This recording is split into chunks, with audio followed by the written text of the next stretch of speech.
Hey there, Mark Armour, Adaptive Business Continuity and Resilience Evangelist here.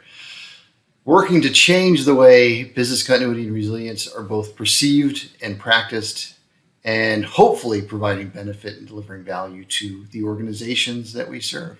And that equation predominantly is going to be your business operations, right? Your day-to-day business, your delivery of products and services to customers, all of your back office functions with regards to finance and human resources.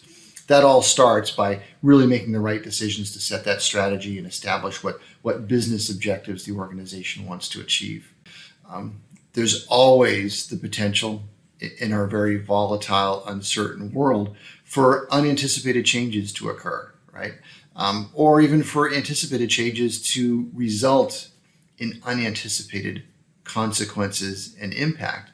And resilience, then, is a measure of the organization's ability to deal effectively with the consequences of those changes or the consequences of those unanticipated events. So how do we recover a physical workspace? But for those organizations that do have those kinds of resources, if the opportunities to actually evaluate business continuity programs are extraordinarily rare, then the opportunities to measure programs really just exist in the conformity domain. The only means to measure business continuity and resilience programs is by their conformity with the regulatory requirements or with the existing or prevailing standards at the time.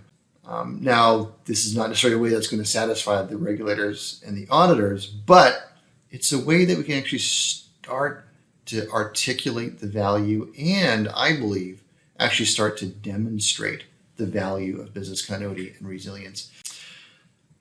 But there's another aspect to this that's very easy to miss, and I think this will probably resonate with those of you in the risk management world, where typically risk management is viewed through this lens of negative consequences, of just the threat aspect of risk and not the opportunity aspect of risk. And resilience is very much the same way. And these again are things that we can measure. And the value of resilience then is not only building the ability or the capability within the organization to respond effectively and work collaboratively and make the right decisions to minimize the pain and the negative consequences, but also to be able to take advantage of the opportunities that exist.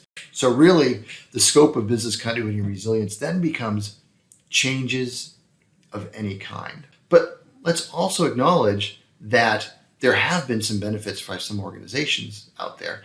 We have a rich, robust source of data, and we look at data over time. We can compare year over year, month over month, and see what we're doing within the resilience and preparedness spaces. Is it actually resulting in reduced pain? Are we seeing increased benefit as a result? So if we see those improvements over time, and we can't just do this comparing one event and then another event 3 months later. We're going to have to get really good at measuring the pain and the benefit from a multitude of different changes that we experience within our organizations. And the first thing I think it's important to understand is the benefits of investing in resilience and creating resilient capabilities are going to be cumulative. Again, this might have been obvious, but it's always good pointing out the obvious so it becomes relatively well known. Now, the actions that we can take aren't revealed to us through some kind of mandated life cycle. They're revealed through the actions that we're taking in the improvement of our capabilities.